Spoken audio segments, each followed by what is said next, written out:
పిఠాపురం పరిసరాల్లో ఉన్న దేవాలయాల్లో తాటి బుట్టలతో ప్రసాదం ఈ విధంగా ఇది తిరుమలలో జరగాలని ఒక ఆలోచనతో రావడం జరిగింది. ముందుగా పిఠాపురం నియోజకవర్గంలో దీన్ని ఇంప్లిమెంట్ చేద్దాం అని ఆయన చెప్పడం జరిగింది. తిరుమలలో స్వామివారికి ఇస్తున్న నైవేద్యాలు ఇవన్నీ కూడా గోవింద భోగు దీని పేరు. తిరుమలలో ఏదైతే జరుగుతుందో అది కూడా ఇక్కడ నియోజకవర్గంలో ఇంప్లిమెంట్ చేద్దామన్నారు.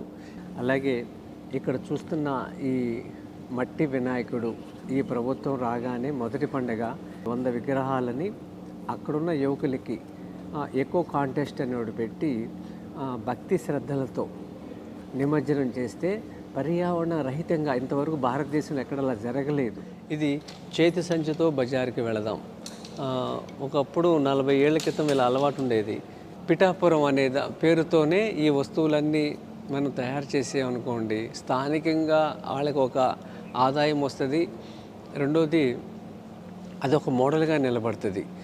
ఈ అవకాశం ఇచ్చిన పవన్ కళ్యాణ్ గారికి మనస్ఫూర్తిగా అభినందనలు, ధన్యవాదములు.